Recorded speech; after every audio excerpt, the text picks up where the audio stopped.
Okay guys, so the next common tendency that we're gonna be talking about is not quite having that consistency on the third shot drop because we're settling for a half volley. So what that means is if the ball's coming in, so we've served, they've hit their return, if we're taking the ball right off the short hop every single time, that ball is accelerating into the paddle. That's gonna be the most difficult time for us to be able to maneuver the softness and the height on the shot. So what we wanna do is we wanna prepare our body to get in the perfect position to where we can take the ball after it bounces, sits up at the apex, and even maybe starts coming slightly down. That's gonna be when the ball's decelerating. It's much easier to have the percentages be high on our third shot drop when we're putting ourselves in that position to be taking the ball when it's decelerating rather than when it's accelerating into the paddle.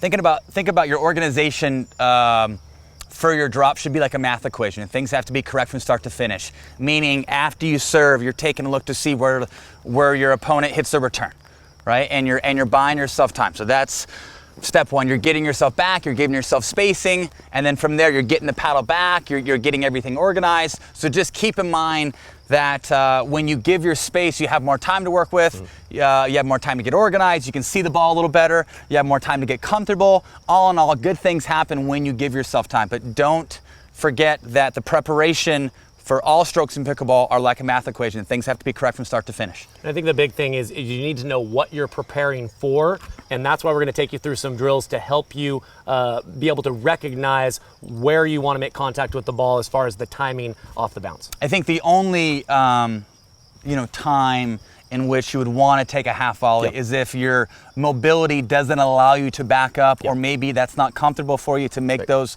back pedal steps. So just keep in mind that if your body allows you to and you feel like you're agile and you're athletic and you can get back and scramble, I would say you should give yourself time and let the ball sit up to the apex. If you're in a position where maybe you're a little older, maybe you have a hard time getting back, there's nothing wrong with taking a half volley. Okay guys, first drill here. Coach Kyle is going to be at the baseline. He's going to be acting as a student. I'm going to be at the kitchen line. I'm going to be acting as a teacher. Coach Kyle is going to serve cross court. After he serves cross court, I can then underhand feed, or I can feed off the paddle, okay? When I feed, I'm going to push him back. He's going to say two things, and then he's going to trap the ball. He's going to say bounce, apex, and then he's going to trap. Yep. Okay, so that's our first progression here. Kyle, go ahead. Okay, here we go. Serve, I feed. Bounce, apex. Perfect. Okay. Again. Bounce, apex. Perfect. So guys, just keep in mind that when you're at the baseline, you're gonna say bounce, apex, and then you're gonna catch, okay? Here we go. Kyle's gonna serve. Right after he serves, I'm feeding.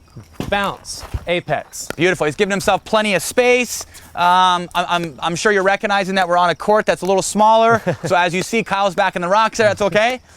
Serves, feed, bounce, apex. Perfect. So we really just want you getting comfortable with understanding where the apex is, getting comfortable with the movement going back, giving yourself enough space, being in a good athletic stance. Second progression here is going to be the same idea. He's going to say bounce, apex, but now he's going to hit a drop in the kitchen.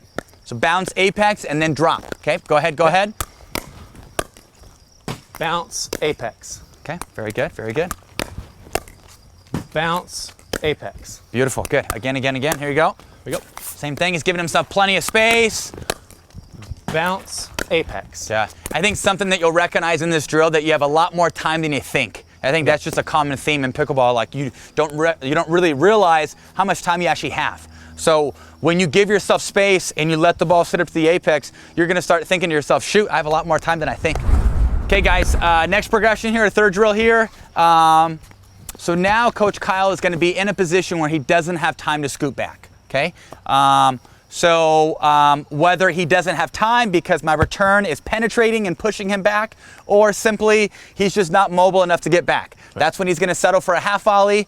Kyle, from a technical standpoint, what would you do differently on a drop that you had more time on and that you gave more space on versus a half volley drop? Yeah, so my follow through, my point of finishing the shot is going to be a little bit different. When I'm dealing with a floaty, loopy return that I'm playing after the ball has hit its apex, I might follow through out to about my belly button or maybe that second imaginary ball. As there's an exceptional amount of pace and depth coming